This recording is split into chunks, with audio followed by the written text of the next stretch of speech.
Jorge Armando, ya llegaron dos amigos, otros dos amigos, una amiga y un amigo, que forman parte de esta mesa de diálogo que hemos armado para hoy jueves. Le agradezco mucho a la querida Renata Turrent, a quien usted puede ver y escuchar conducir su propio espacio en Sin Censura TV, Sin Censura Media y Sin Censura Presenta, todos los sábados de 1 a 2 de la tarde, analista política, amiga de la casa. Querida Renata, te saludo. Querido Vicente, qué gusto verte. Yo también me sumo a lo que dice la compañera Beatriz sobre el apoyo, el cariño que te tenemos, la admiración y que no estás solo. Pero pues eso de la dentadura, mira, a mí también me critican por la mía que porque tengo hoyo entre los dientes y a mucha honra, ¿qué me va a importar? Querida Renata, gracias. Saludo al querido Joaquín Ortega, internacionalista, analista político, amigo de esta familia Sin Censura. Joaco, ¿cómo te va? Muy buenas tardes, muy buenas noches. Hola, ¿qué tal, Vicente? Y también me sumo solidaridad contigo, ya sabes, solidaridad combativa. Siempre también saludo a Renata, un gusto compartir micrófonos nuevamente y un saludo a la audiencia, por supuesto, de Sin Censura. Claro que sí. Oigan, empezamos este diálogo sobre las diferencias, y miren que me estoy portando elegante porque como no creo que no va a poder entrar hoy Gerardo Fernández Noroña al programa, va a ser hasta mañana, las diferencias entre el PT y Morena por el tema del desafuero de Mauricio Toledo, que pues ayer nos dieron episodios para el análisis.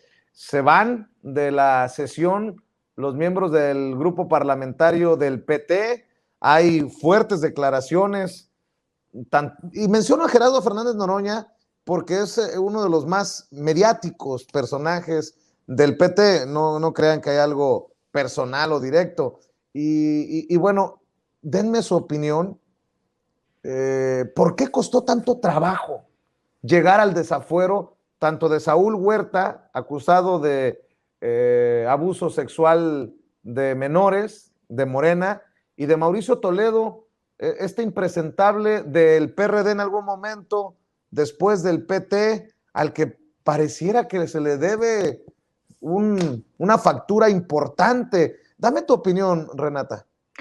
Sí, yo la verdad es que estoy muy contenta. Yo ahorita estaba pensando, mientras me preparaba para el programa, que dije, qué gusto que el legislativo que tiene de pronto muy malas calificaciones en la opinión pública haya podido rebasar en cuestiones de hacer pues su chamba a las fiscalías, por ejemplo, ¿no? Y yo en cierta manera sí le atribuyo que hayan decidido ahora sí que votarlo en este periodo extraordinario, el desafuero de estos dos personajes, como bien dices, impresentables, a que hace 2 semanas votamos 7 millones de mexicanos a favor de que se acabara la impunidad, de que se juzgara a actores políticos del pasado, y en este caso yo a favor de la consulta siempre estuve defendiendo que el hecho de que la Suprema Corte hubiera hecho la pregunta más amplia era algo positivo porque esto elevaba el costo político de personajes del pasado, pero también al ganar el sí de manera tan abrumante, también eleva el costo político de actores políticos impresentables del presente, como son estos dos personajes.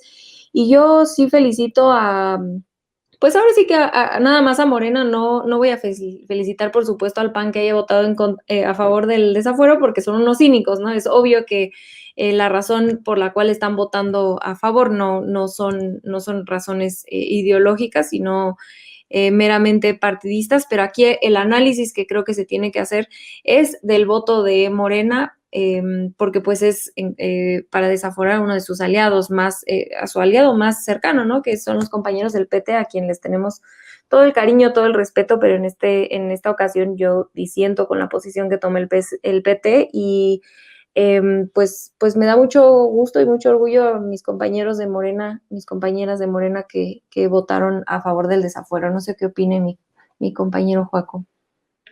Joaquín, ¿qué tan grande es el error político, mediático, estratégico del Partido del Trabajo de defender a capa y espada a Mauricio Toledo? Dice Gerardo Fernández Noroña que no es necesariamente él, sino el procedimiento.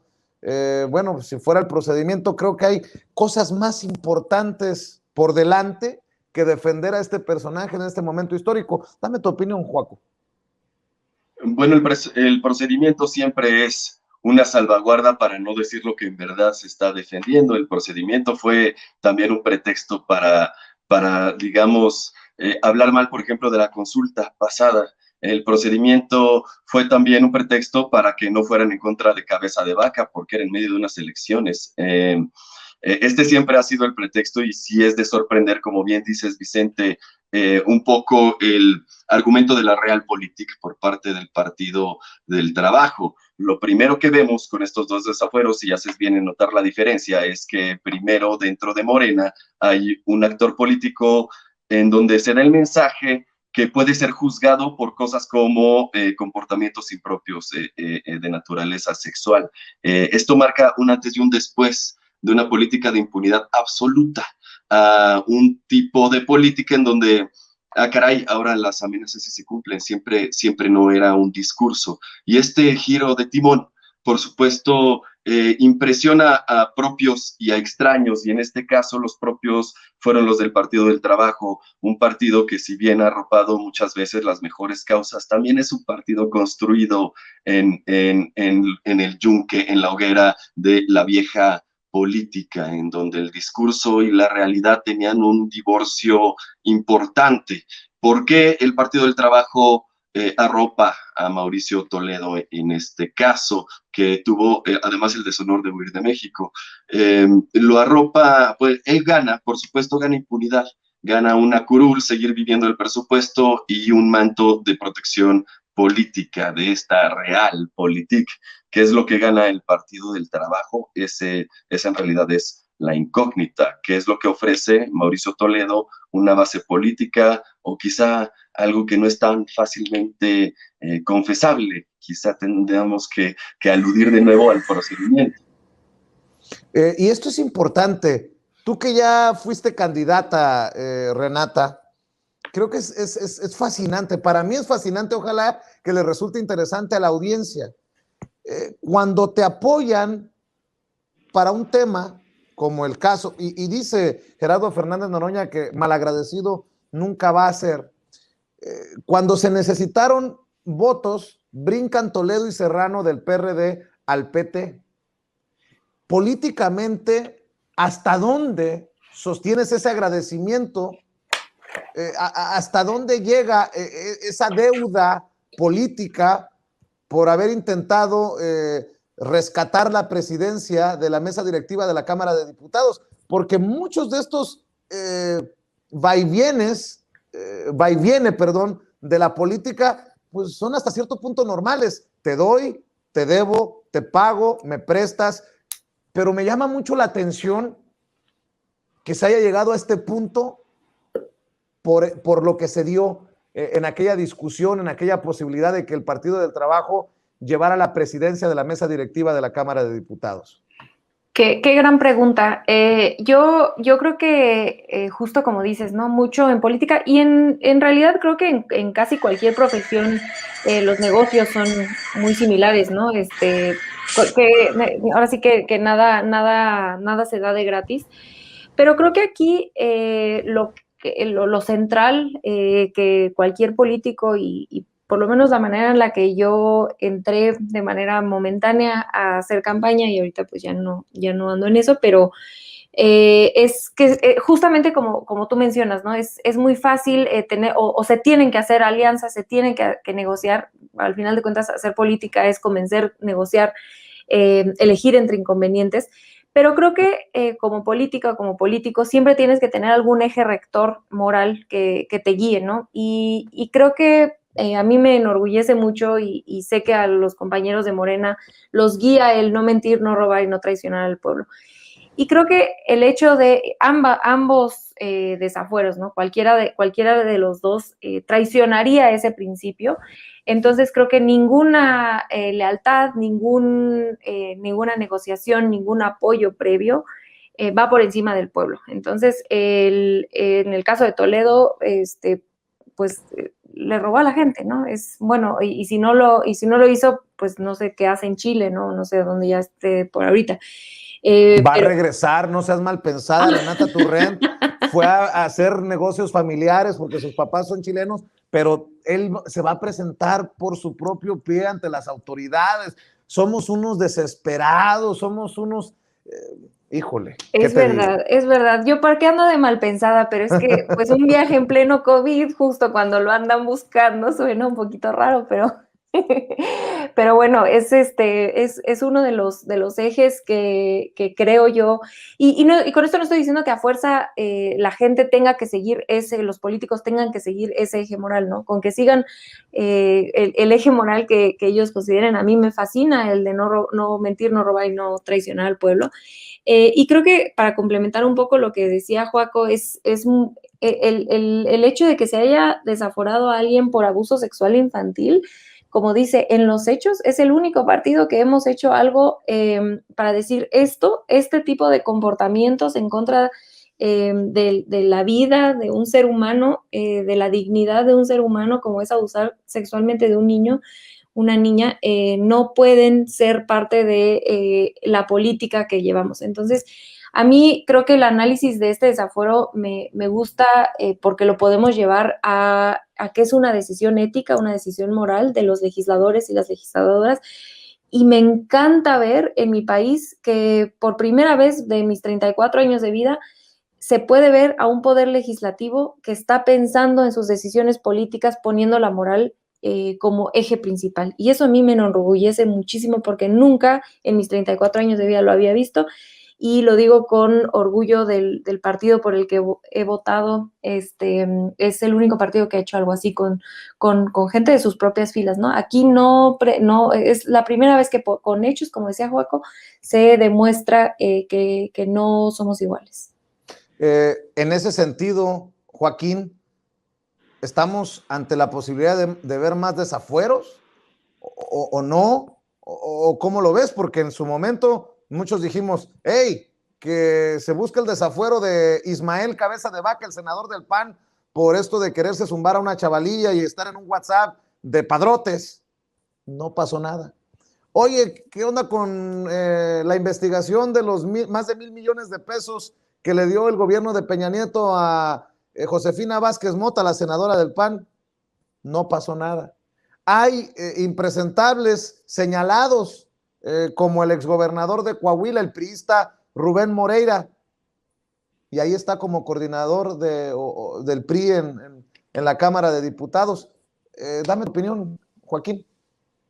Bueno, eso esperaría uno, ¿no, Vicente? Eso es lo que uno desearía, por supuesto, pero también estamos viendo que eso va a depender mucho de los actores políticos, porque si le hubiéramos dejado el desafuero de Toledo a los compañeros, con todo respeto, del PT, quizá no estaríamos hablando de esto. Y es que depende de quién es quien juzga a quién, y cuando ellos mismos se juzgan a ellos mismos, pues muchas veces estas curules se han entregado, como en el caso de Mauricio Toledo, para asegurar impunidad, para asegurar que la fiscalía no pueda actuar directamente hacia ellos y tenga que pasar por todo este proceso de juicio político entre sus pares, muchas veces sus cómplices. Entonces, esto es deseable, sí, pero aún está en entredicho, y quien tiene la última palabra es el ciudadano, que tiene el poder del voto.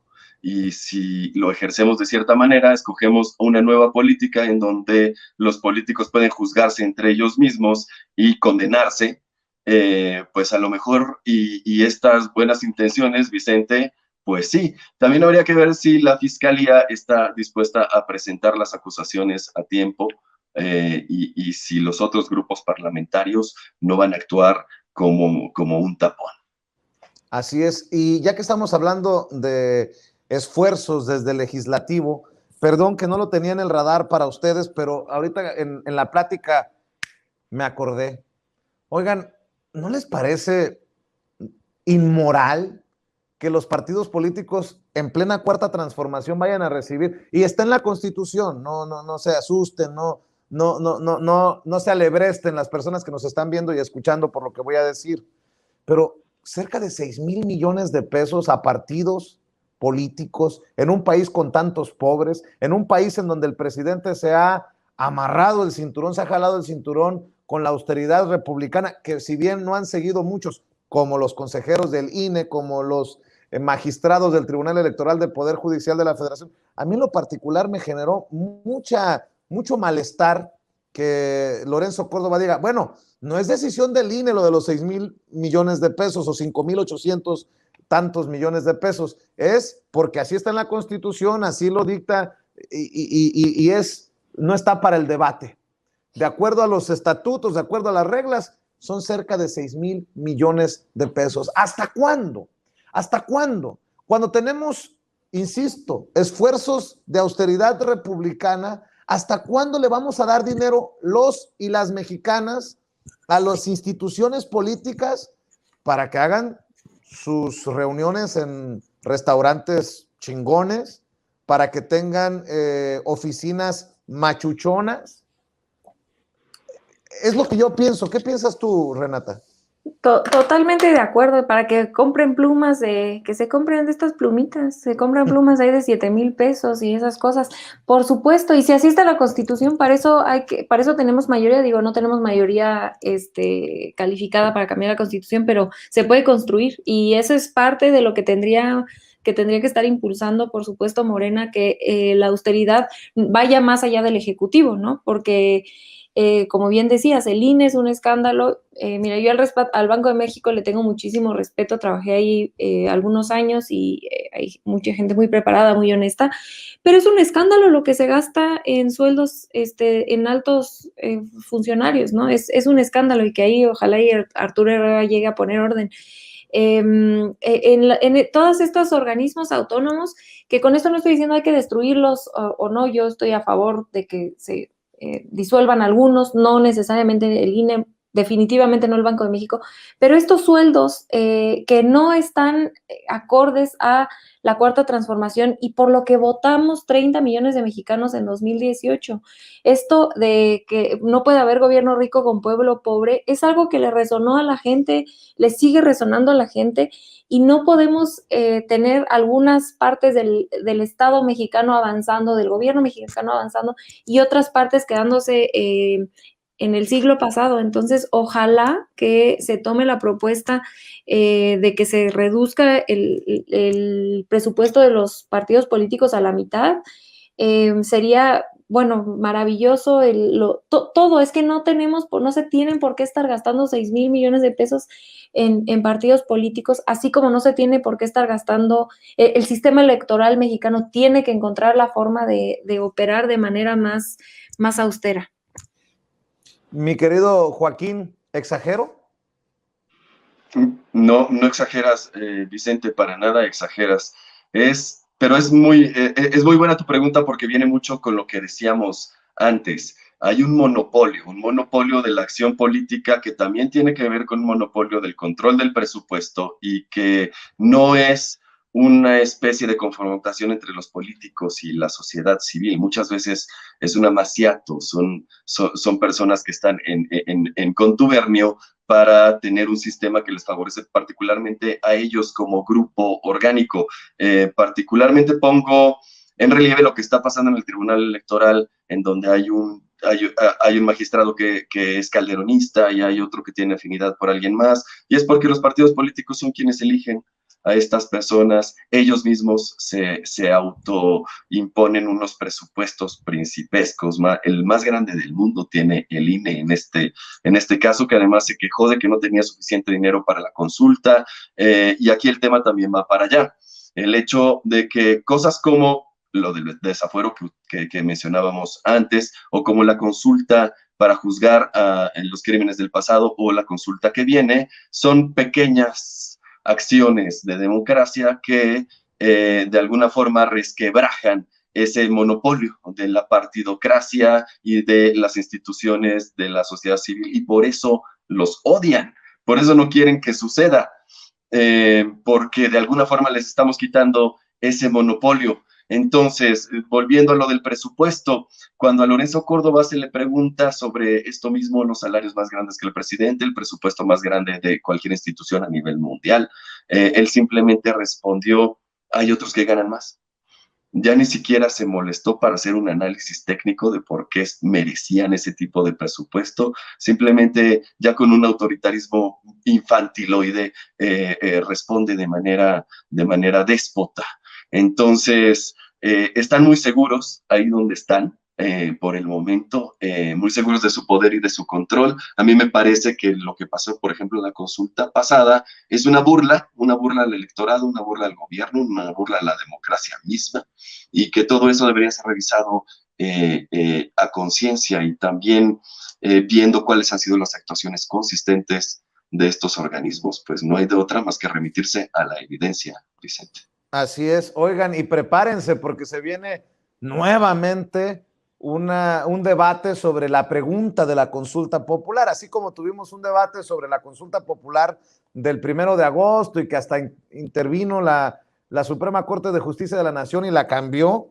Bueno, pues todo parece indicar que se viene otra controversia por la pregunta en la consulta de revocación de mandato del próximo año. Renata, veo que Ricardo Monreal quiere modificar la pregunta para la consulta sobre revocación de mandato y que no se incluya esto de la pérdida de confianza, no sé qué cosas se le...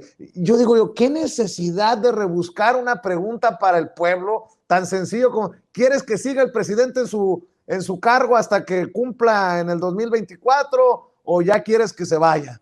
Claro. Pues no, algo no sé, digo, es muy simple lo que estoy diciendo, pero así de que el titular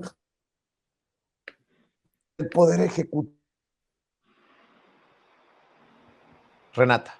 Totalmente de acuerdo. Yo justamente Renata.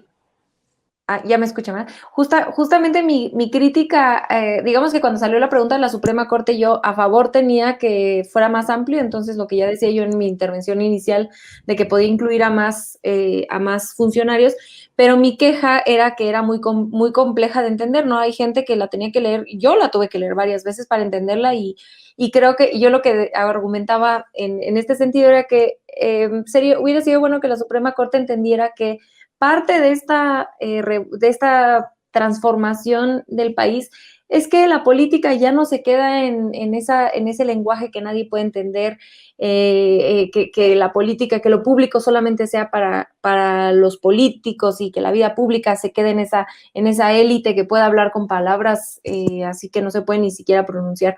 Entonces, que en ese sentido que hubiera sido mucho mejor que la pregunta fuera sencilla. Y de repente vemos una pregunta del compañero Monreal que no, hay que leerla 3 veces como el Ejecutivo, aquí la tenía yo mientras me estaba preparando, pero la persona titular de la presidencia de la República a partir de la pérdida de confianza. Y yo leía a la querida Violeta Vázquez Rojas, que es lingüista, y ella decía, es que la pregunta está mal planteada porque podría tener dos respuestas que se contradicen. Afortunadamente, el doctor Monreal ya sacó una pregunta que se entiende un poquito mejor, menos rebuscada, pero yo coincido contigo, tendría que ser todavía menos rebuscada, tendría que ser, como tú dices, ¿estás de acuerdo en que el presidente continúe hasta 2024? ¿Sí o no? Punto. ¿Por qué rebuscarla? Que lo público sea público y esto atraviesa el lenguaje. El lenguaje tiene que ser accesible para que toda la gente pueda entenderlo. Y yo creo que la pregunta entre más corta, más sencilla, es muchísimo mejor. Yo tenía un profesor en la maestría que siempre decía, cuando hagas un texto, siempre revísalo y córtale por lo menos un 10% de lo que tengas. Entonces, la pregunta, ojalá, ya vimos que el doctor Monreal sí, en su segunda pregunta es un poquito más sencilla, pero yo creo que todavía en una tercera revisión, a mí me gustaría ver que fuera algo tan sencillo como estás de acuerdo en que el presidente continúe hasta el final de su periodo, si es que no se pueden poner las fechas por cuestiones, no sé, legales, ¿no? Pero ojalá que fuera algo sencillo, por la mera razón de que lo público debe ser más público y esto atraviesa el lenguaje. Pues lo que nadie puede negar es que reculó precisamente Ricardo Monreal, ya había una propuesta de pregunta, quiere cambiar, quiere que haya periodo extraordinario para discutirlo, y es que hubo reacciones de todo tipo, sobre todo negativas, hay que decirlo, por esta pregunta cuando se dio a conocer, Joaquín, y hablando de la revocación de mandato, les genera agruras a los de la oposición. Ya Claudio X González mandó la línea, todos contra la revocación de mandato, no a la participación, todos contra la revocación de mandato. Así es, Vicente. Te estaba diciendo que este tipo de ejercicios les molesta, primero porque les quita el monopolio de la acción política, de la decisión política, pero por otro lado, porque saben muy bien cuál es la respuesta. Es lo mismo que pasó con la consulta pasada. Saben muy bien cuál va a ser la respuesta popular a esta pregunta, independientemente de la pregunta, y por eso tampoco les gusta, porque les va a de alguna forma reafirmar una realidad que han estado negando, que han estado tratando de negar con una narrativa maliciosa. Vamos a pasar ahora al asunto de la pregunta. Yo creo que es relevante porque en la primera versión de la pregunta, si tú respondes que sí, el presidente se va de su cargo. En la segunda versión de la pregunta, si tú respondes que sí, el presidente se queda en su cargo. Entonces, como bien dice Renata, aquí el problema es de confusión. Si no es claro el sentido de la respuesta, olvidémonos del contenido de la pregunta, sino el sentido de la respuesta, pues va a ser va a ser un ejercicio, digamos, viciado de origen, porque la pregunta no es clara. Está bien que estemos consultando a lingüistas aquí. La vez pasada se lo dejamos a la Suprema Corte de Justicia, que como dije en alguna otra intervención, está tratando de hacer que todo quepa en la misma cosa, tratando de aventar términos jurídicos que hagan general la pregunta, pero en este caso me parece que la claridad es mucho, mucho más importante y concuerdo con Renata, debería revisarse de una manera profesional. Sin embargo, ¿a quién le estamos encargando esto? ¿Quién hace las preguntas? ¿La hace el Senado? ¿La hace el INE? ¿La hace la Corte? ¿Tenemos un criterio para esto? ¿Deberíamos tener un criterio para esto? Y no nos podemos equivocar. Creo yo que en esta consulta del próximo año no hay espacio para el error. Está de por medio la presidencia de la República, la presidencia de Andrés Manuel López Obrador y la columna vertebral, esa es mi opinión, de la Cuarta Transformación. Así que no se apendejen, entendió el que entendió. Mi querida Renata, ¿regreso a clases o no? Hoy se abordó en la mañanera, Delfina Gómez, la secretaria de Educación Pública, habla del 30 de agosto para el regreso a clases presenciales. Yo escucho, porque no sé si lo había comentado ya con ustedes, tuve algunos años normalistas, fui normalista y tengo muchos amigos y amigas que son profesores y no hay muy buena recepción a la posibilidad o a la idea de regresar a clases así como están los trancazos con la pandemia. ¿Cómo ves? Ay, eso es un tema muy, muy, espinoso y muy complicado. Yo, para este tema les traje algunos datos, como para poner un poco en contexto la situación de México, ¿no? Es verdad lo que se ha dicho, que México es uno de los países que menos hemos regresado a clases a nivel mundial. Y esto, por supuesto, hay que entenderlo también en un contexto de que los países que han podido regresar, aunque sea de manera parcial a clases, son países que tienen infraestructuras muchísimo más grandes y mucho más fuertes que la mexicana, ¿no? En especial Estados Unidos y la Unión Europea. Entonces, no es lo mismo tener que regresar a las aulas mexicanas o latinoamericanas que a las aulas europeas, donde hay más infraestructura, hay más dinero para poder implementar medidas de seguridad. Entonces, también de pronto la comparación es un poco injusta, ¿no? Con nosotros. Pero sí, aquí los datos que yo les traigo es que América Latina y el Caribe es la región que más ha tardado en regresar y con el porcentaje de niños y niñas más alto en no regresar a clases, con el 58% de todos los niños que no han regresado a clases. América Latina y el Caribe representa el 58%, sí, seguido de Asia, con el 22%, bueno, Asia metido, ¿no? Asia continental, pues, y ya el Asia continental el 15%, pero bueno, Asia completo como región sería aproximadamente 30 y tantos por ciento, menos que el porcentaje de América Latina y el Caribe. Esto, yo lo que a mí me gusta analizar al respecto es quizá para complejizar un poco el tema, es que no solamente es la necesidad, digamos, de que tengan que regresar, ¿no? De hecho, UNICEF y la ONU han estado impulsando a los gobiernos para que regresen de manera segura, los niños y las niñas puedan regresar de manera segura, ¿no? No es nada más una locura que se le ocurrió al presidente. Es verdad que el rezago académico que están teniendo los niños y las niñas, probablemente no vamos a poder ver este rezago hasta mucho tiempo después, vamos a poderlo analizar mucho tiempo después, pero es obvio que va a haber un rezago y que va a haber una profundización de la desigualdad entre niños de clases medias altas y los niños y el resto de los niños del país, ¿no? Porque los niños de clases medias altas tienen posibilidad de tener clases extras, de tener computadoras, de hacerlo por Zoom, iPads, etcétera, cosa que no todos los niños del país, la mayoría de los niños del país no tienen. Eso por un lado. Número dos, sobre todo en zonas urbanas, los espacios en los que viven los niños son mucho más reducidos. Entonces, esto también no permite que los niños puedan salir a la calle, correr, hacer ejercicio. En uno de los países, me parece que México es uno o dos, de mayor obesidad infantil, ¿no? Entonces, hay un montón de cuestiones y de este tipo de desigualdades que se van profundizando, nos podríamos ir yo creo que toda la noche, ¿no? Entonces, creo que también se tiene que pensar, y en esto sí creo que quizá no se ha hecho un muy buen trabajo de comunicación de por qué todas las cosas que atraviesan esta decisión de estar impulsando a que se regrese a clases. Número tres, les digo, creo que podríamos estar toda la noche, pero yo me quedo con estos tres, ¿no? Estas desigualdades. La tercera es una cuestión de género, y aquí es que está comprobado que en México el mercado laboral sí hemos regresado a que las personas puedan regresar a trabajar después de la pérdida de empleo que hubo por la pandemia. Esto ya se está recuperando, pero hay un sector de la población que no ha podido regresar a trabajar y son las madres trabajadoras, ¿no? Porque si tú yo que tengo una bebecita de 7 meses, es imposible, de verdad, y eso que no, obviamente no va a la escuela, ¿no? Pero es imposible poder trabajar, no me puedo ni siquiera imaginar con una niña de 2, 3, 4, 5 años que esté en el kinder o en la primaria.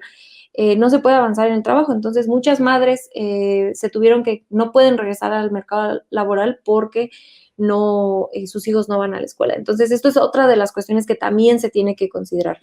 Y bueno, creo que al final de cuentas yo con lo que cierro es que creo que a mí me gustó el modelo de Costa Rica, que se abren las clases presenciales, pero también las familias que tengan miedo o que deseen no hacerlo, se sigue manteniendo la infraestructura para que las clases a distancia se puedan seguir tomando para aquellas familias que decidan que no quieren mandar a sus hijos a la escuela, porque creo que es también muy válido.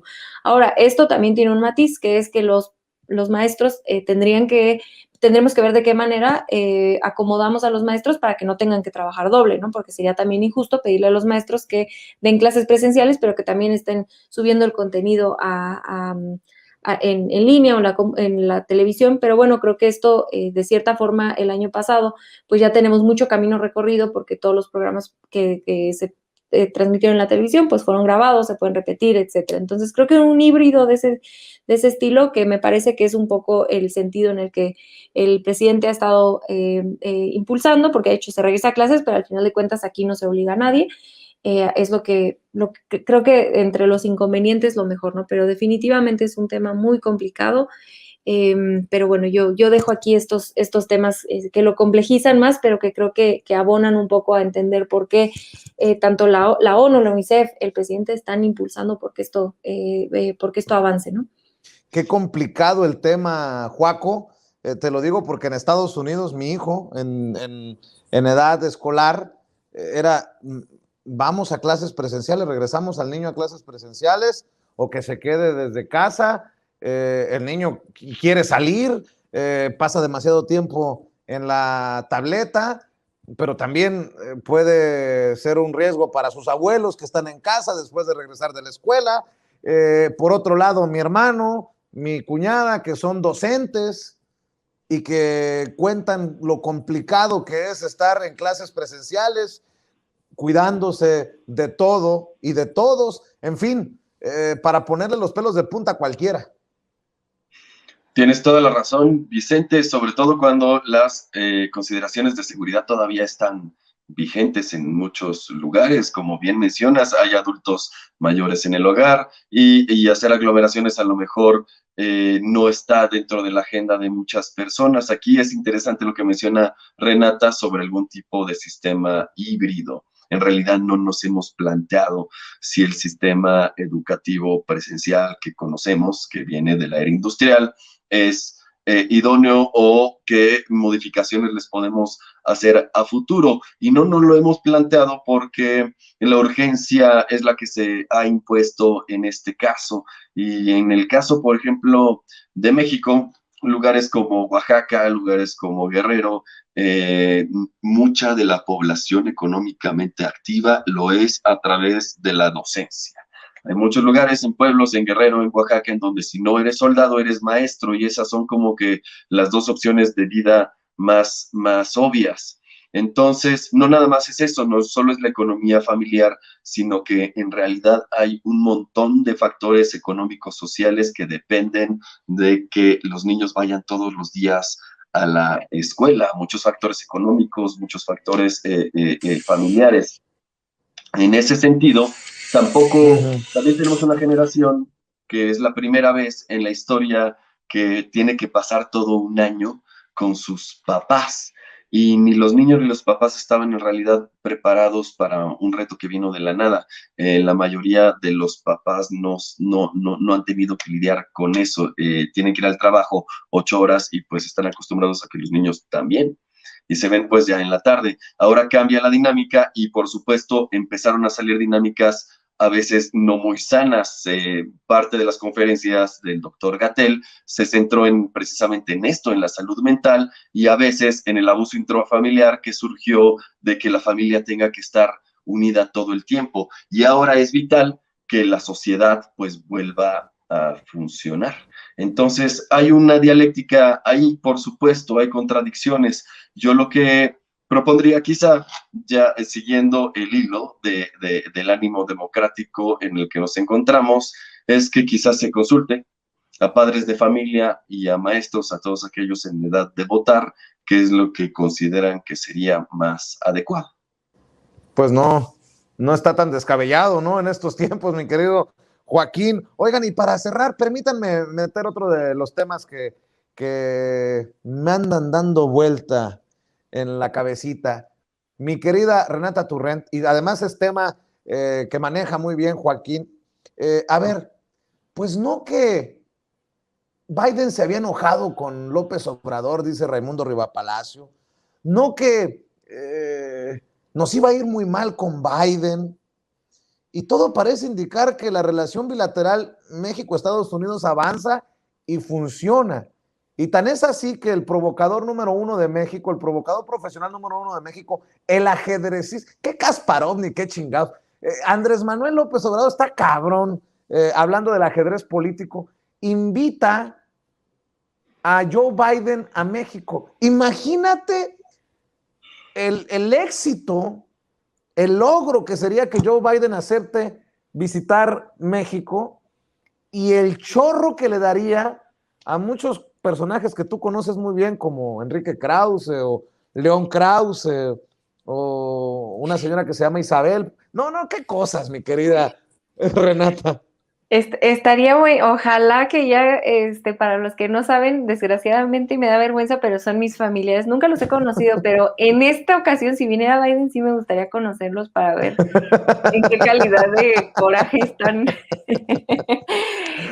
Yo, mira, la verdad es que aquí le voy a dejar aquí al experto, a Joaco, que nos platique más de este tema, pero los mismos que auguraron que iba a ser un desastre la relación Biden-AMLO, fueron los mismos que dijeron AMLO-Trump van a chocar tremendamente, y ahí tuvimos al presidente diciendo viva México en la Casa Blanca cuando Trump era presidente, controlando el monstruo que había amenazado de Trump, el monstruo que se había convertido en las amenazas de Trump en contra de México, las apaciguó.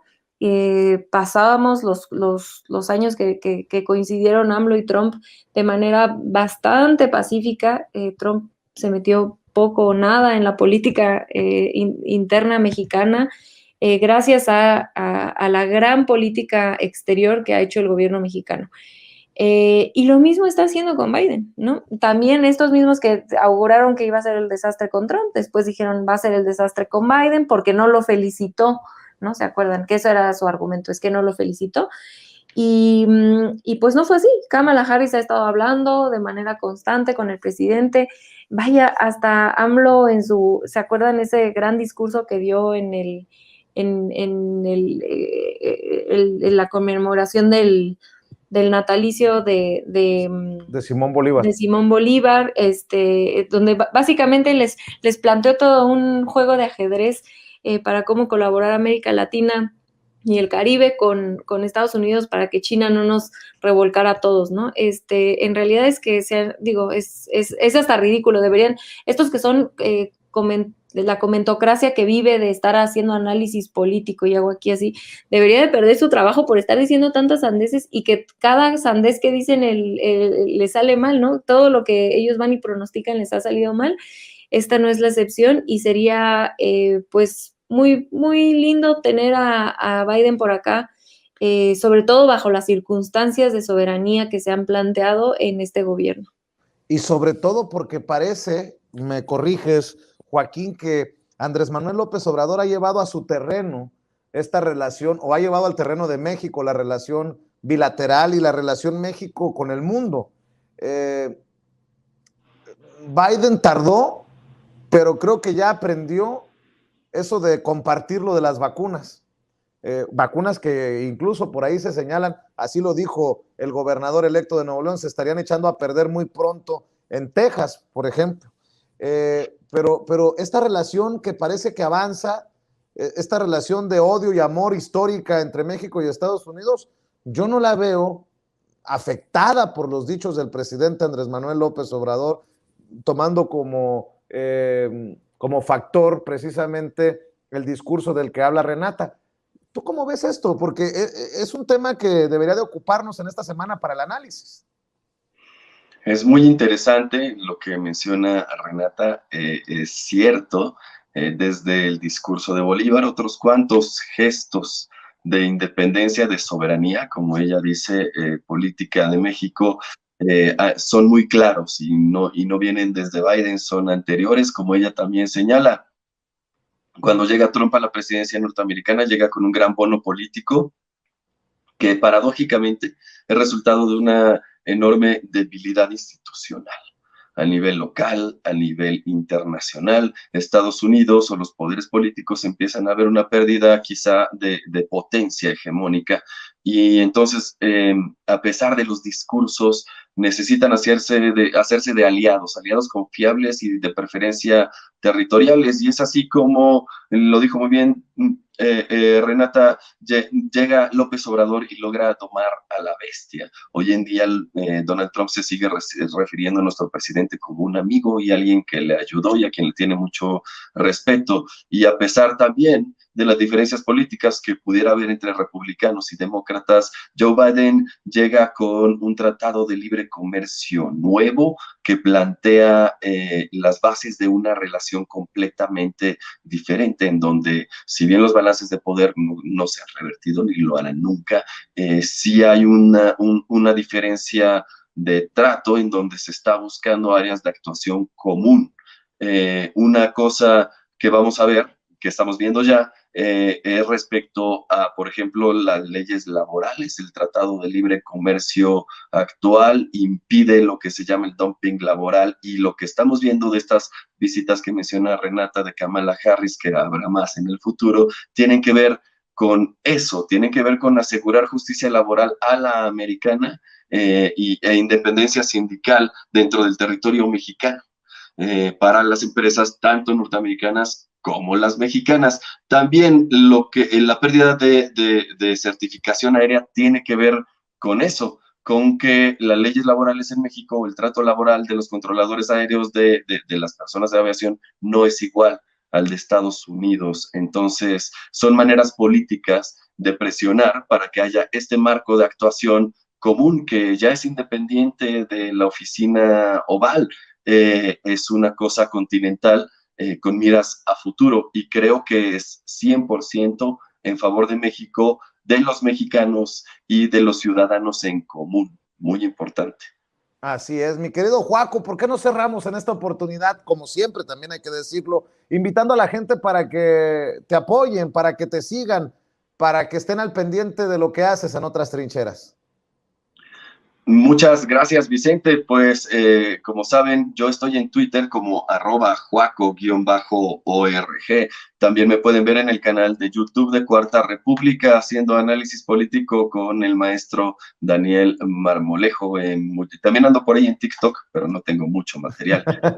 Gracias, Vicente. Te mando un abrazo, Joaquín. Salúdanos también a Daniel, por favor. Y sigan 4A República, 4A con número 4A República de Cuarta República, y suscríbase al canal para que vea los análisis de Joaco y el trabajo maravilloso que realiza el maestro Daniel Marmolejo. Querida Renata Turrent, ¿a ti dónde te siguen, en dónde te encuentran, además de verte y escucharte todos los sábados de 1 a 2 de la tarde en Sin Censura TV, Sin Censura Media y Sin Censura Presenta? Así es, querido Vicente, pues además para platicarle a la gente de voladísima que tenemos una sorpresa, porque como cada 15 días está nuestro querido amigo Manuel Ibarra en el programa del sábado a la 1 de la tarde, y este sábado les tenemos unos invitados que de verdad no les quiero dar la sorpresa todavía, pero va a estar buenísimo el programa. Entonces por favor que se conecten, nos manden, que nos manden preguntas ahí para los invitados. Todos los sábados a la 1 de la tarde por Sin Censura TV, Sin Censura Media, Sin Censura Presenta, y a mí me pueden encontrar también en @returrente en Twitter, en Instagram y en Facebook. Estoy a la orden, y también mi perrita Pizza les manda saludos, que ya vi en el chat acá que me dicen que andaba quitando, pero ahí anda quitando cámaras. Te iba a decir saludos a la familia, pero luego se puede malinterpretar. Un abrazo. Cuídate, Renata. Renata Turrent. Ah, qué Renata tan simpática con lo de su familia. Bueno.